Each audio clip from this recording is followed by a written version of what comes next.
Welcome to Gamer Rise, everybody. Thank you so much for tuning in.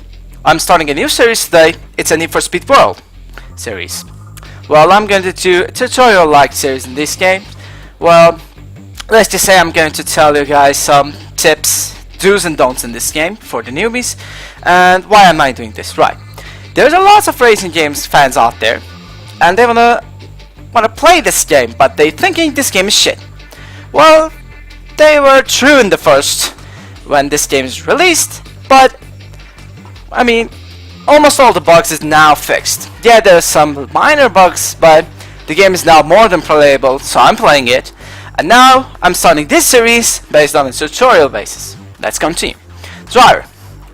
Well, we're getting not one driver per account. Maybe you're thinking, oh, I am to get one driver. No, you're getting at least 3 drivers per service. Why at least? Because I don't know. I only have one driver, it's enough. But if you want more characters, because driver is actually a character from RPG, you can create. But if you ask me, 1 is enough. That's great. There's a random. By the way, this is my real name in the game. If you want to add, if you want to race, I'm open to all races out there. This is just for tutorial basis. What? I just deleted this account. How can this not be available? This?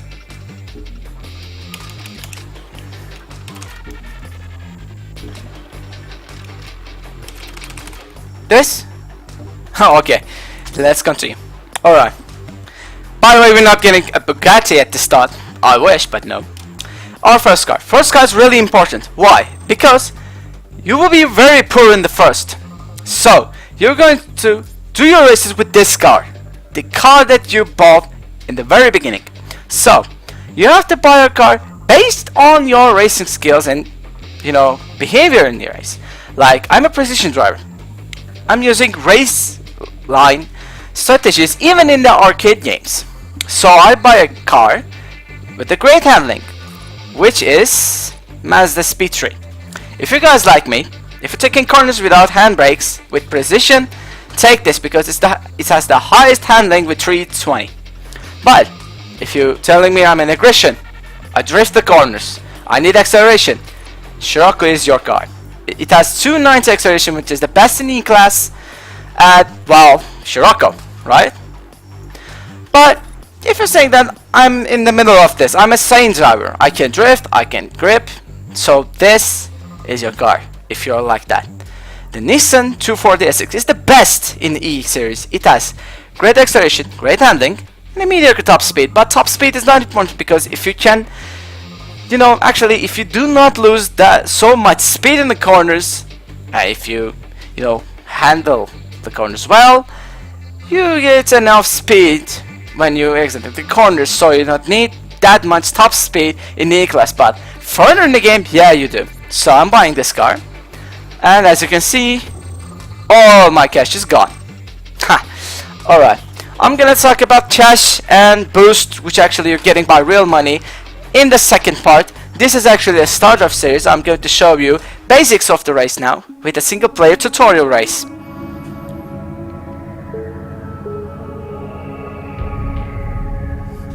Your first race. We're going to actually play a single player race. But we're going to have multiplayer after all. Yeah, controlling. You can't change the controls, but it's okay for me.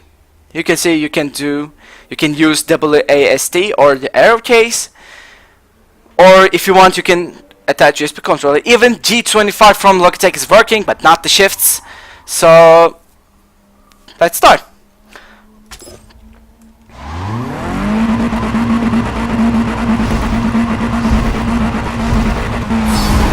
Woo! Bye bye noobs.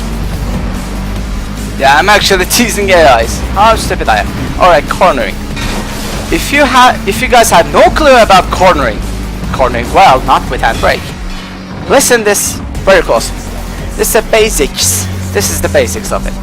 When you're entering a corner, start from outside, do it inside, and quit from outside. If you chat like this in like S corners, you can stay in the inside until you exit the corners. But my advice, enter from outside, continue inside and get from outside or inside, depending on which corner you are.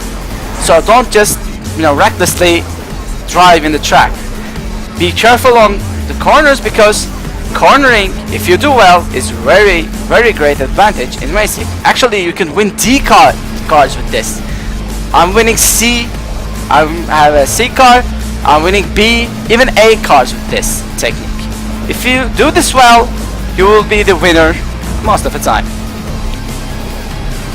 By the way, if you're a really great racing game player, you will win this race. Don't worry, because the AIs are stupid as fuck. Driving. So boring, isn't it?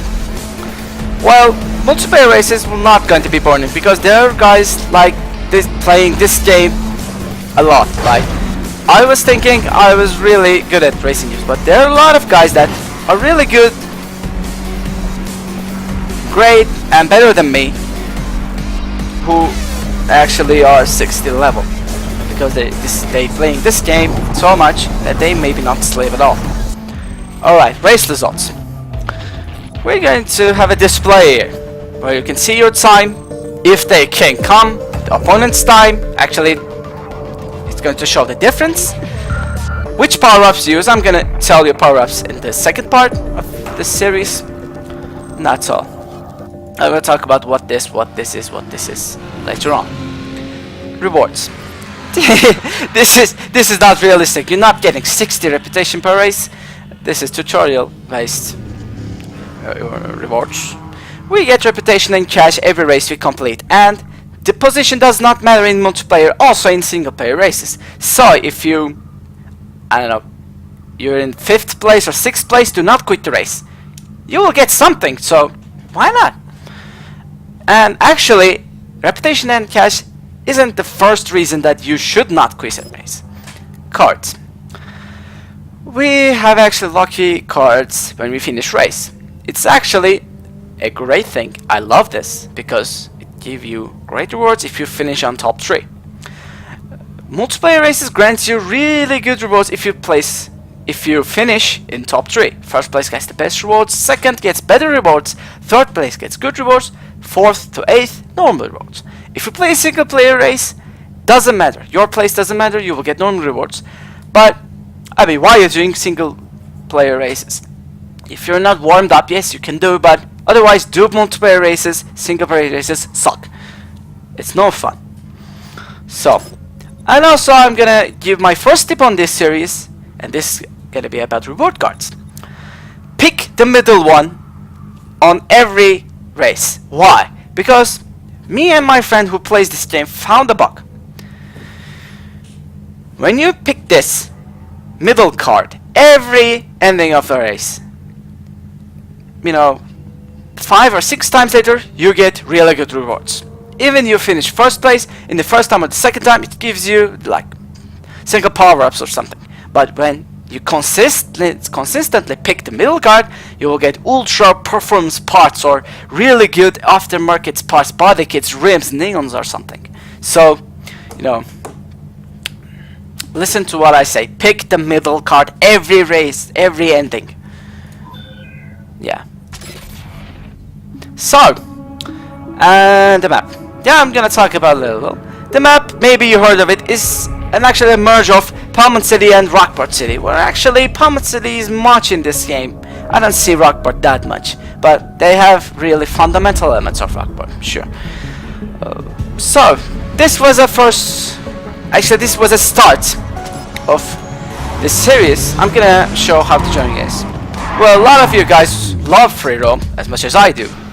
So you're going to drive around the city and you're going to see a race, and why not? So you just basically drive to it, stop near it, and there's going to be a pop-up in the right top corner.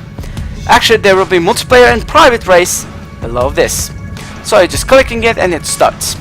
This is how you join a race. It's simple. So thank you so much for tuning in, guys. This is a new series, and as you can see, I'm just giving you instructions. I'm going to continue with daily mission of this game, customization, what is skill mods and what is power-ups in the second video. So thank you so much for tuning in. See you guys later at the second video. Bye bye.